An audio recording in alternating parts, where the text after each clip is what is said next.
SAP Fiori automation with UiPath will be today's topic tutorial, and we will learn end-to-end how to automate the creation of purchase orders from opening the browser and doing login into SAP Fiori to create the purchase order, extract the purchase order number generated automatically by SAP and save it on an Excel file. So that will be around this tutorial, so let's get started.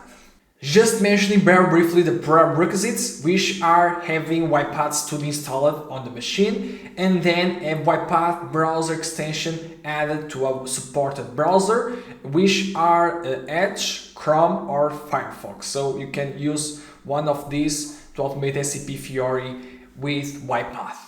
So let's get started by creating a new process, a new project on UiPath Studio. So I'll click here on process and define the project name to SAP Fiori _automation, and let's click on create. And here we have the project created. So now the first step in order to be able to create a purchase order into SAP Fiori is to open a browser on the login page to then perform the login. So for that, first here, let's go over to activities and use a sequence. So let's use just sequence to organize each step needed to be automated. So here let's drag a sequence and let's just rename it to launch SAP Fiori. So now to open the browser on SAP Fiori login page, first make sure you have the browser opened on the page. And then let's use the use application browser activity, which allows, for example, to open a browser or a desktop application. And let's indicate the page by clicking here and now indicate the page. So here we can see that was captured the URL and also was taken a screenshot to the page. Now, very important, here on the activity at the properties panel, let's set the close to never. So by this way, when all activities inside of the use application browser are executed, the browser will not be closed. So now if we run, we will see that the browser will be opened, but will not be closed. And we could notice that the browser wasn't opened on the SAP Fiori login page because the default behavior at the open, so opening the browser, is that the activity will only open the browser at the indicated URL only if there isn't any browser instance already opened on the page. And in our case, we have already one. So just to try, we can close now the browser, and now if we run again, we'll see that the browser was opened on SAP Fiori login page. So now the next step is to fill the user and the password. So for that, we'll use the type into activity, which allows to input text on the text field. So here, let's indicate first the user field. And so here we have to indicate what we want to insert on the text field. So the user of the account to be used. So to keep it simple, let's indicate directly here on activity, but ideally we will start the user and also the password on the orchestrator credential asset, for example. But to keep things simple and more straightforward, let's just indicate here directly our user. And now let's drag another type into activity for the password. So let's indicate the password field. Let's confirm and let's here insert our password. So now if we run the bot, so let's run it, we will see that these fields will be populated with the text that we have passed here. So now the next step is to click here on this button to perform the login. The language, we don't need to set it here. We can force, let's say, the language by passing here dash language equals and then the language that we want to use on the SAP UI. So for example, if I put here PT, we can see that was changed to Portuguese. So we can basically set the language from the URL. So to click here on this button, let's use the activity click. Let's so drag it after filling the user and the password. So let's indicate the button. Let's confirm. And now let's see how it's working. So let's just close the browser and run our bot.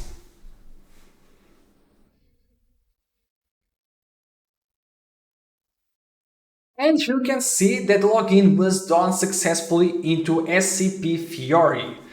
So after doing the login into SAP Fiori, in order to be able to create a purchase order, we need to navigate to the page from where we can do it. And we have at least two ways to do that. One of them is to go here to this search bar and search by create purchase order.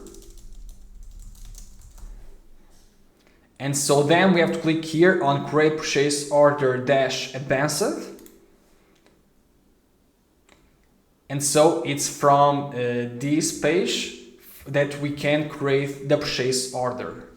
However, we have a better way which avoids these UI interactions that we have seen now, which is by navigating with the URL on the browser to go directly to this page. So when we are here on this page, we can just copy the URL and use it to navigate to the purchase order creation. And so this is faster and more reliable way because we avoid these type intos and click activities to navigate to this page. So let's just get here the URL. Let's copy it. And now here, let's just add a new sequence. And let's just rename it to navigate to purchase order creation. And so to navigate with an URL, we can use the go to URL activity. And so it needs to be inside of a use application browser. So let's here just go back to the page where the bot will be after doing the login into SAP. And now let's indicate here this page to the use application browser. And now here on the go to URL, let's just pass directly the URL that we got from the purchase order creation page. And let's see how it's working. So let's just run from this sequence so we don't need to run everything from the beginning. So to run from this sequence, let's do a right click and then go to debug and click on run from this activity. And then let's press here on continue and let's see if it works. And here you can see that was done the navigation to the create purchase order page. So after being on this page, we have to fill some data in order to be able to create a purchase order. So we have to fill the supplier and also here some data on these tables such as the material, PO quantity and net price. So as input to create a purchase order on this tutorial, we'll use an Excel file, which we can see here. So on the first row, we can see that we have the supplier for the purchase order. And then we have here two lines for items for the SAP tables. So to fill on these tables, so the material, PO quantity and net price. So first, we will need to read the data from this Excel file. So here, let's just use another sequence. And so here, we can just rename it to purchase order creation. And first, let's just use the read range workbook activity to read the data from the file. So let's drag it. And so workbook path, let's just indicate directly so to keep things more straightforward. So let's click on this icon And now I'll just here indicate the file. Then we have to indicate the sheet name from where we want to read data. So here we can see it's sheet 1. And then here on the properties panel for this activity, make sure add headers is set to true, because here we can see that the first line is not data, is the column headers. And for this first line be considered as column headers, we have to mark here this option. Then we have to create a variable that will receive the output from this activity, which will be a data table with the data extracted from the file. So to create this variable, we can just simply do a tab here, and the variable will be automatically created with the correct data type. So now that the file will be read, then the first step after reading the data from the file is to fill here the supplier. And so just look into this file, the supplier, let's imagine that it's always on the first row of the data table, as is on this file. So to fill the supplier, here let's use a type into activity. And then let's here indicate first on the use application browser this create purchase order page. And then here on the type into, let's indicate the supplier field. And let's confirm. And so here to get the supplier that is located on the first row of the data table, let's use the following. So let's call first for the data table, which is called here purchase order data. We can just add here a prefix, so dt underscore purchase order data, just changing here the table name. And then to get the data from the first row, let's add here dot rows 0. So by this way we are getting the first row of the data table. And then let's add parentheses again, open double quotes, and indicate the name of the column from where we want to retrieve data. So we want to get the supplier, so let's indicate the supplier column name. Then let's add dot to string, and by this way we will fetch the supplier that is located on the first row of our data table variable. So let's see if it's working well. So let's run from the purchase order creation sequence. So let's click here on run from this activity. And now let's see if it's working. So let's press continue. And here we can see that it worked. So after filling the supplier, the next step is to fill here the SAP table with the items that we have on the Excel file. So for that, we can see that we have the data on the dt underscore purchase order data variable. So this is a data table variable. So basically now what we want is to create a loop for each row of this data table. So for each row, we'll fill a new line here on this items table from SAP. So for that, to create a loop for each row of a data table, let's use the for each row in data table activity.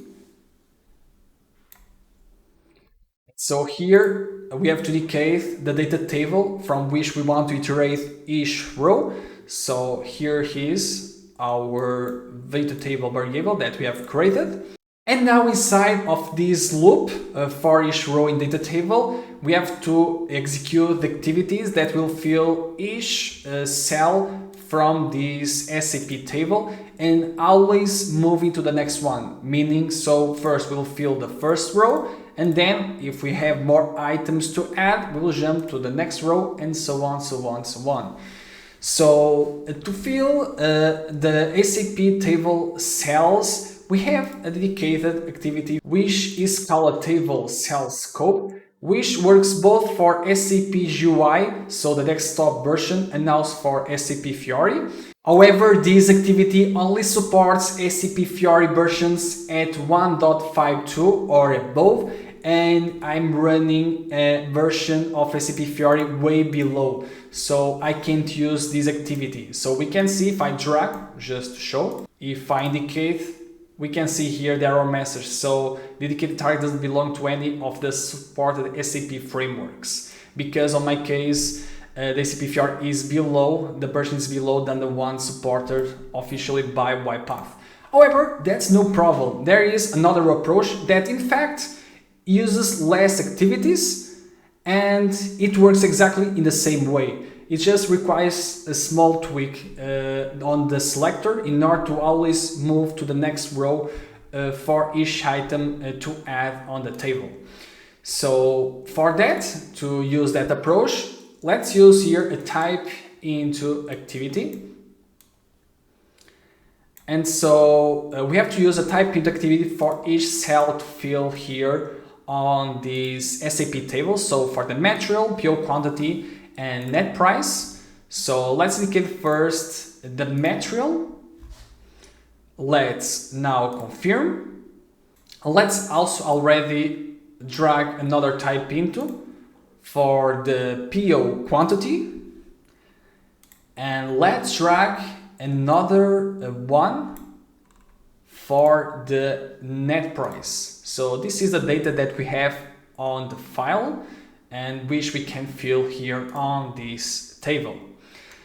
So now so what we want to fill on this material field. So we want to fill the data that is coming from the file at the column material.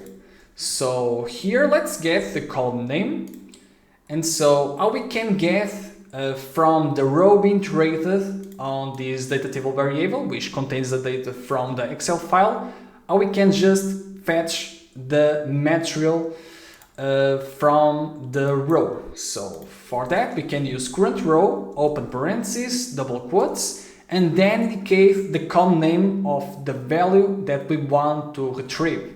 So on this case, it's material. And then let's add a dot to string. And the same for the other two. So we can just copy this expression and paste here. However, we have to change here the column name. So here we want to fill the PO quantity. So let's get the column name. It's very important that it should be exactly as is on the file. So let's get it and paste here. And then for the net price, let's paste and let's just get the column name. And let's replace by net price.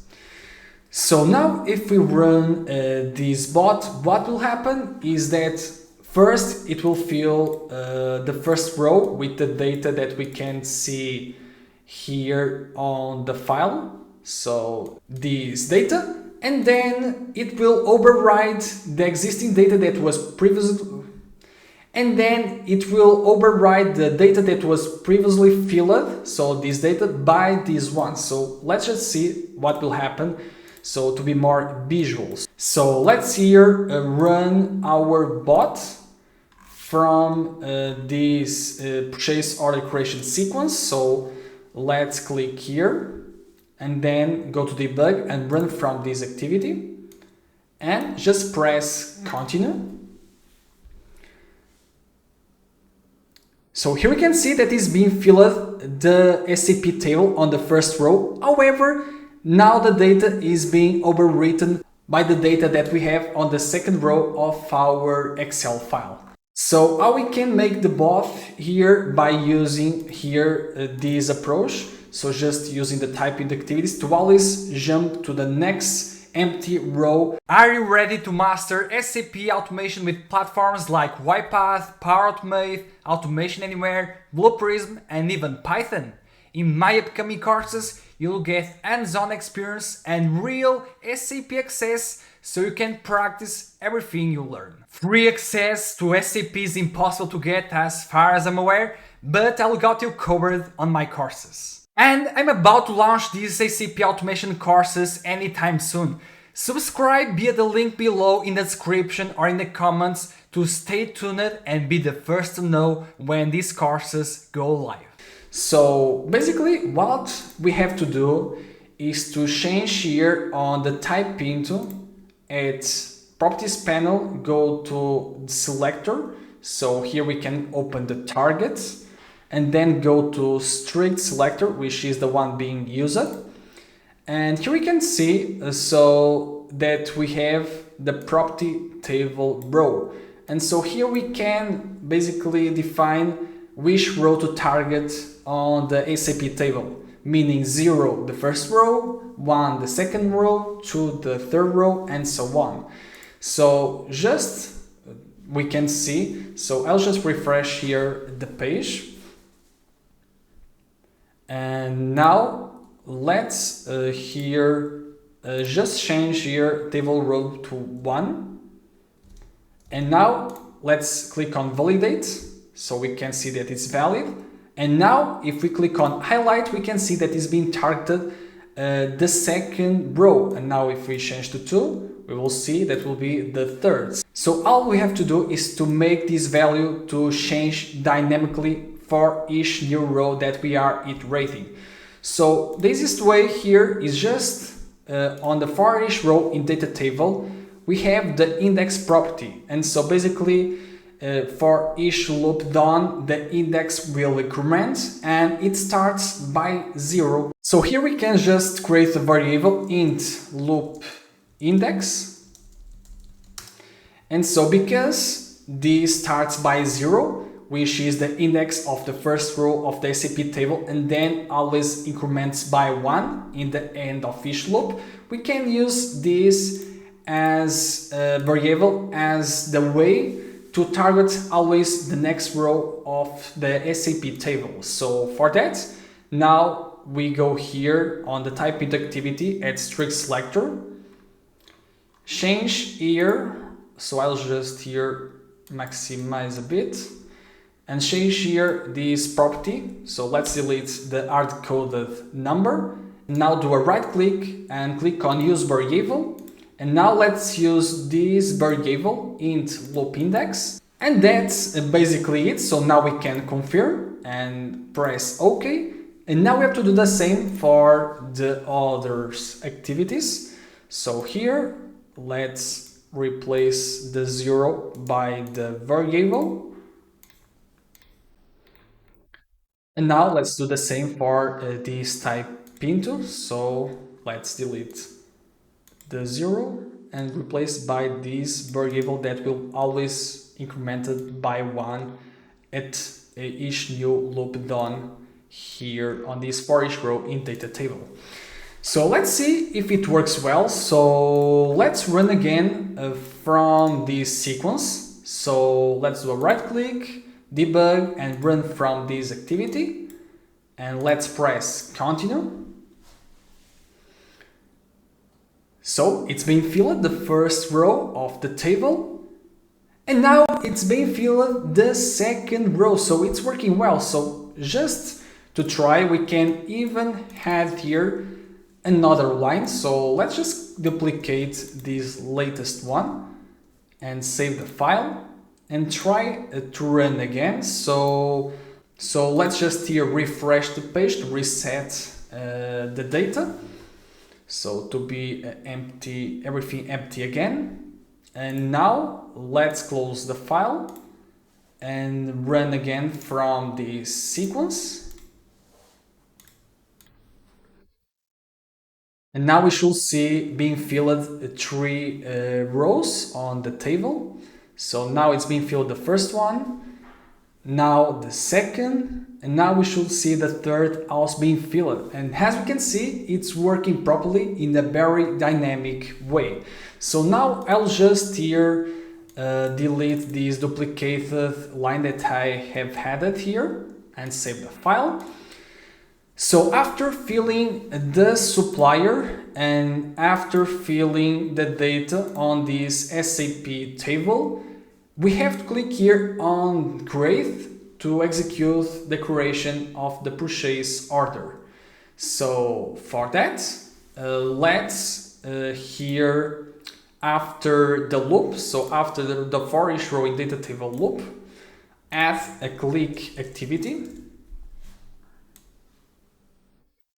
to click so on this button, and let's confirm. And that's pretty much it. So let's now run from the very beginning of this sequence. Let's just reset again here the page. And now let's press continue. And let's see how it's working. So I got here an error because I have the Excel file opened. So let's close it and I will retry. So now it's working.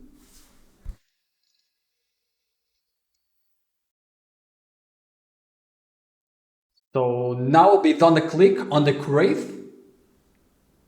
And here you can see that we got a pop-up.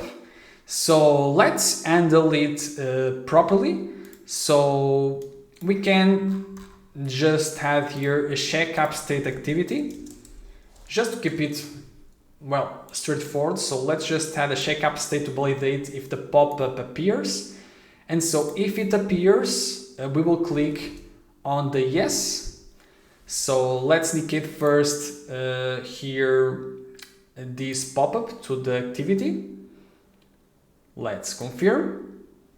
So if it disappears, so if appears this pop-up, let's do a click. So let's drag the click activity to the target appears sequence inside of this activity. And so here let's indicate the yes button and now confirm. So now let's run from this check app state to see if it's working well. So if it detects this pop-up and if the click is done on the button. So let's do a right click, debug and run from this activity. And let's press continue.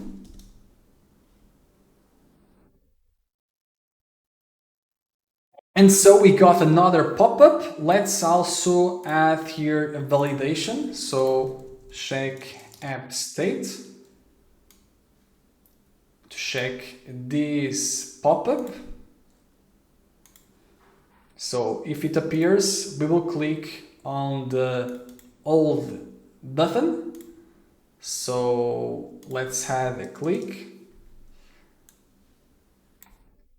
So here, let's indicate the old button and confirm. And now let's run from this check app state activity. So let's run from it.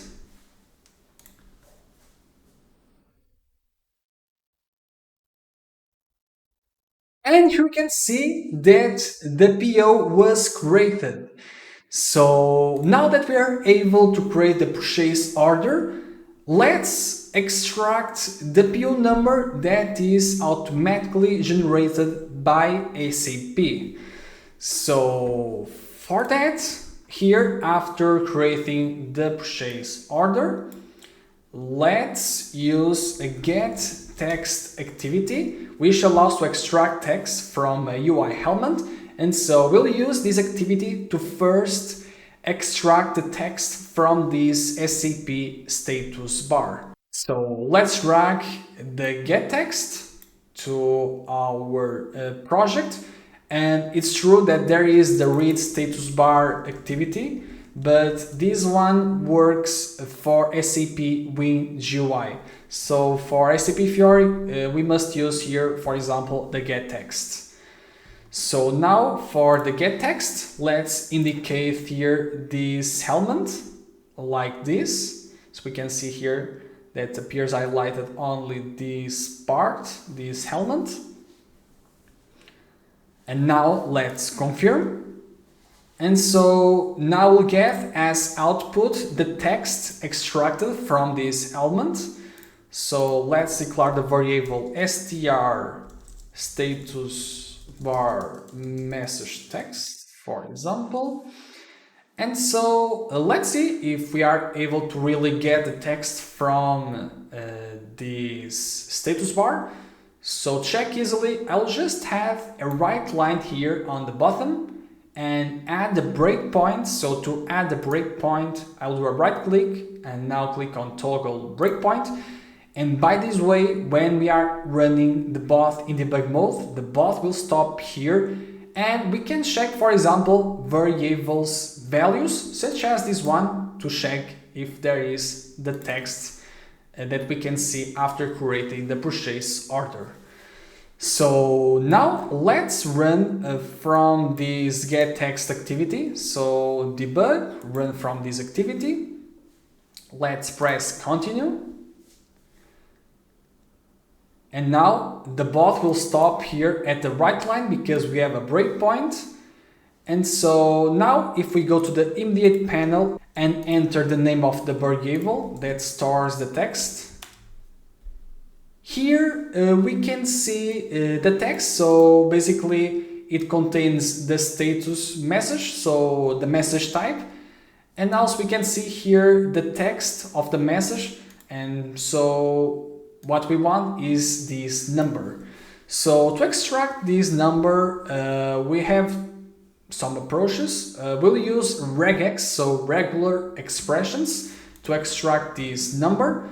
So let's just get here the sample. So let's copy this text that we'll get. And now we can here open RegEx 101.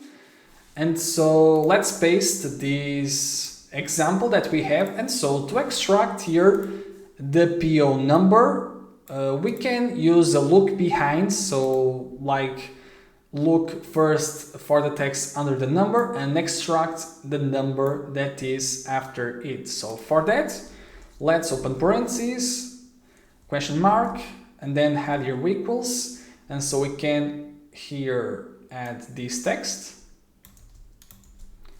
/s for this white space, and then we know that the pattern will be a digit, a number that has more than one digit. So now we will open again parentheses, /d for digit, so we want to match a digit which has one or more digits, so we put a plus for that, and then close the parentheses.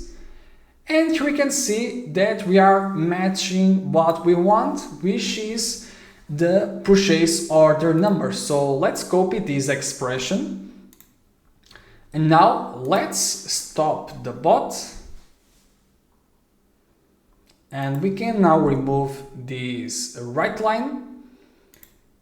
And now let's just here on the variables panel increase the scope of the status bar message text variable to be accessible on the whole workflow, so main sequence.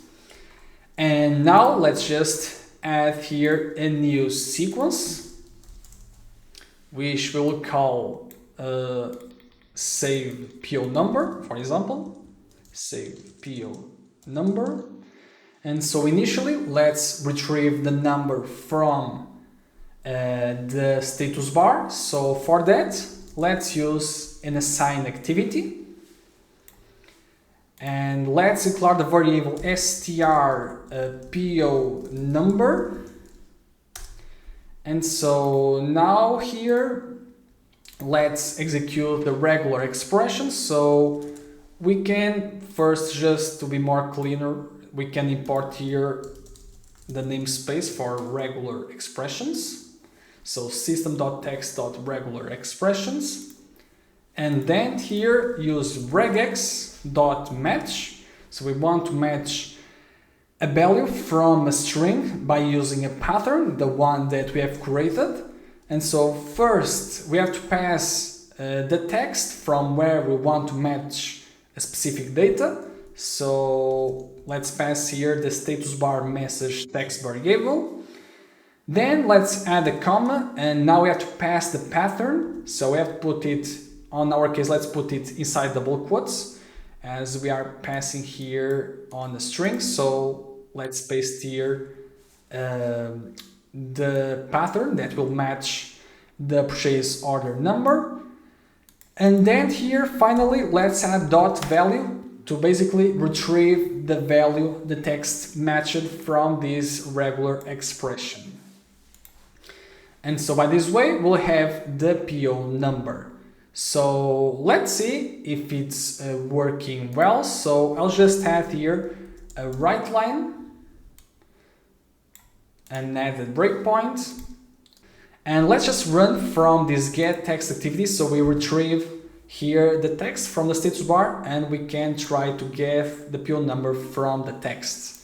So let's run from here and now press continue. So the bot paused here on the breakpoint, and now at the indeed panel, if we try to see the value stored on this new variable, here we can see that we are retrieving only the PO number that we can find here on the status bar. So now that we are able to fetch specifically the PO number, let's store it on the file. So we can either store at a specific cell or on all cells. It's about the same. So to keep it simple, let's store here on the first row here on the cell below PO number. So we can see here the cell location. So it's on the E column at the second row. So with that information, we can use the right cell activity from workbook. So let's use this one. And so first we have to indicate the workbook path. So let's just indicate directly the sheet name. So sheet 1. The cell content. So the content to write on the cell. So will be the PO number. And now we have to indicate the cell where we want to write these values. So the cell, it's the E2. So this cell. So let's pass here the cell, and that's basically it. So let's just run from the beginning until the end. So I'll just remove this right line, and also let's here just collapse these sequences, and then we can also add just additional sequence to close the browser after creating the purchase order. So close browser. And here we can simply use a use application browser. Let's here target the SAP page. And then here at the properties, let's set the close to always. So when we execute this use application browser, after executing all activities inside of it, which will not have, the browser will be closed on this page. So let's see if it's working well. So I will close the browser, and now let's run from the beginning. So let's run our bot. So the login now is being done. Then we'll navigate to the purchase order creation. So it's loading, takes some time. And now will be filled the data to create the purchase order. So here we can see was filled the supplier. Now will be filled the SAP table. Then we'll click on create to create a purchase order and handle the pop-ups. And now extract the text from the SAP status bar. And we can see that was really fast. So we can see that the browser still's open because the page changed here. So to make sure the browser always closes, we can make this more generic here, this use application browser. So let's change here the selector and remove the title. So basically it doesn't look anymore to the title. It will target the Edge instance opened. So let's just run to see if now the browser will be closed. So we can see that it is open currently, and now if we run, the browser will be closed, as we can see. And now let's check here the content of our Excel file, and here we can see the purchase order number that was retrieved after creating the purchase order. So that's it for this tutorial. So we have learned how to automate the creation of purchase orders on SAP Fiori. Here, the goal was to really show how to automate. It's true that the best practices weren't applied because that would make this very long and would lose the focus on the SAP Fiori automation parts. And I hope you liked this tutorial. If you liked it, please give a thumbs up and also make sure you subscribe to the channel and enable notifications bell so you don't miss any tutorial released here on the channel.